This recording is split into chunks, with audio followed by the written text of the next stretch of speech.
Dennis Brunson. I'm with Sumter Item newspaper over in Sumter, about 40 miles from where you are now.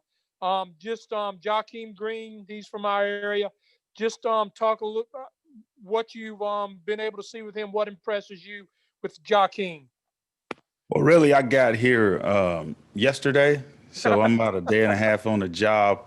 Don't really know the guys. That's a goal that I got to get to this week as far as getting to know our players.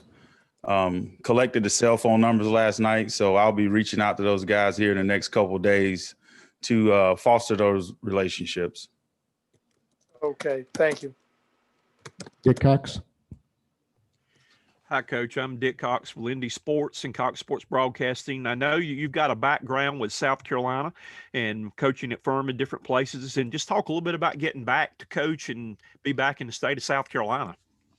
It's really cool to be back in the state that you were born in. I was born in Sherrall, South Carolina, moved to a really small town, Morven, North Carolina, which is in Anson County. But to be back in the state and be so close to your family. I was at my mom's house yesterday and I plugged in the address to the stadium and it said 95 miles. So that was really, really cool to see. Mike Yuba. Hey, Jimmy, Mike Yuba from Watch Fox Sports. How much of that relationship with Clayton can help you guys be able to just get things going as quickly as possible? And how exciting is it to be able to work with someone that you have worked with in the past? I think anytime that you can have continuity and have a familiar background with a person, it makes the transition a lot easier. Coach White does a phenomenal job of nurturing and developing a defensive staff. I'm excited to be back with him. We were apart for a year, but I look forward to being with him and helping this defense get back on the right track. And Jimmy, just a quick follow-up, being able to work for a guy like Lovie Smith, obviously one of the best defensive mind coaches in the game. What were you able to learn from him during your time with him over in Illinois? Coach Smith was the same every day. I think one of the biggest things I took from him was being able to keep your composure when things are good and when things are bad. He's a strong man of faith. I actually talked to him Friday when I got offered the job. That was one of the first people that I called. I think the world of Coach Lovie Smith. He gave me a chance, at the Power Five level. So I'm forever grateful to him for that. Hale McGranahan.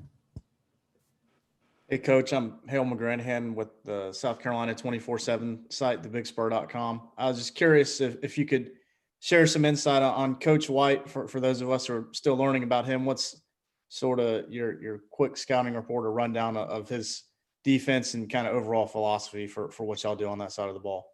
Well, Coach bases out of a 4-2-5, very aggressive, very detailed, organized coach. Does a great job with the staff and the players. The cool thing that our players are about to be in store for is they'll enjoy playing for Coach. And he'll do a great job of being demanding of them, but also giving them that confidence and that coaching up to play this game at a high level. Colin Taylor. Yeah, Jimmy, just Colin Taylor from the rival site here at South Carolina. Just following up on that, with the 4-2-5, just what do you ask your defensive linemen to do in that kind of system? What kind of onus do you have to put on them in terms of affecting the pocket and getting to the quarterback? Well, the first thing we got to do is stop the run.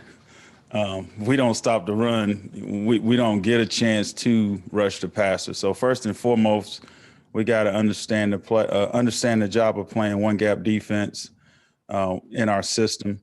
And then when we earn the right to get to third down and third and long, we can rush the passer and have some success. There's a lot of great quarterbacks in this league. So we got our work cut out for us. Michael Lanana. Hey, Jimmy. This is Michael Lanana with the State newspaper. I was checking out your Twitter and I saw you had the progression and creatures. I saw those hashtags and I was just curious just a little bit about those and just in general, just kind of your philosophy as far as just your relationships with players and player development and things like that. Well, the progression is just the thing that sort of came up with my players at Western Kentucky. It's just our steps that we take in the run game and in the pass rush game. So we like to joke. They always joke with me, Coach, I'm in the progression. So it's been successful, and look forward to implementing it with our guys here. And then the creatures came about. You know, you play up front, you got to be a creature. Those guys up front changed the game. So just a couple of hashtags to make it fun for the guys and get them believing in what we're doing. Dick Cox. Coach Beamer has put together a staff of men of high character and men that are very strong in their beliefs. Talk about the importance of that. I think it's huge because we have a chance to impact young men and not only develop them as football players, but developing them for life after football. Football's obviously been great to me, and I wouldn't be in this position if it wasn't for coaches that impacted my life as a high school player and a college player. Hale McGranahan.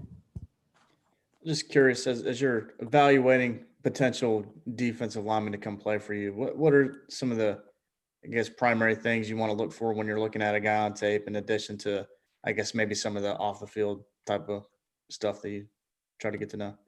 Well, obviously, our great recruiting staff here has a size speed ratio for every position. So obviously you want guys that meet the size speed ratio for your position. And then you want guys that love football. Right before this, I had the opportunity to chat with three 2022 recruits. And that's one of the questions that I asked them, you know, do you love football? So guys that love the game, that want to be developed, that play hard, that are in it for the right reasons, that are good teammates. Colin Taylor.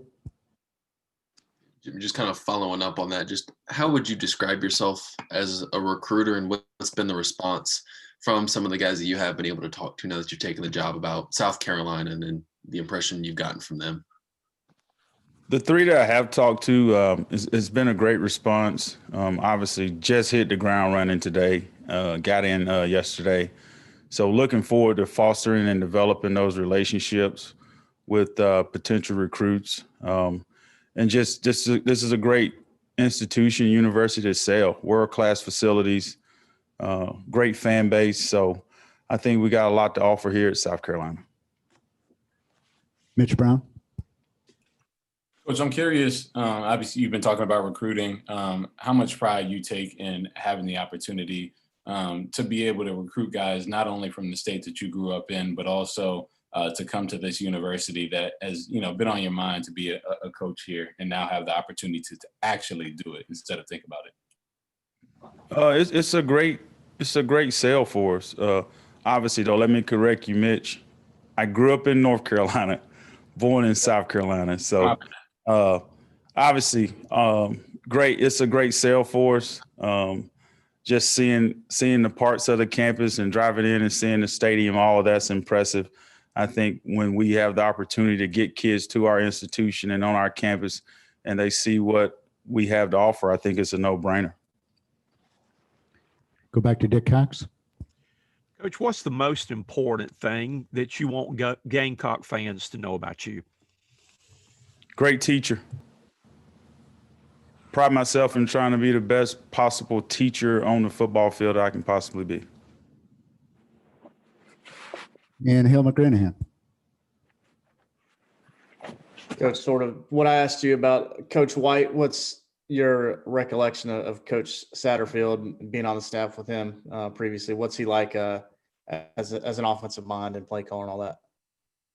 Me and Coach Satterfield started out as graduate assistants at University of Tennessee at Chattanooga. And I've been able to watch him evolve since 2000. He's intense, great play caller, great with the players, really good football coach. So excited to be back united with him. Colin Taylor. I guess I talked to Coach White about this when he got introduced, but as a defense, when you sit back and after a game, what are some stats that you look at from a defensive side of things to show you if you guys are being effective? Is it yards per, I assume yards per rush since you want to stop the run, but what are some things that help you measure success outside of wins and losses? I think red zone defense, third down, and points. You know, a team can drive up and down the field on you and have 450 yards, but if they kick field goals and we don't give up touchdowns, it gives us a chance to win.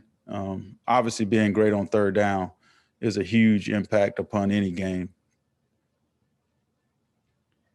Anything else for Coach Lindsey? Seeing more hands? All good. All right. Appreciate it, Coach.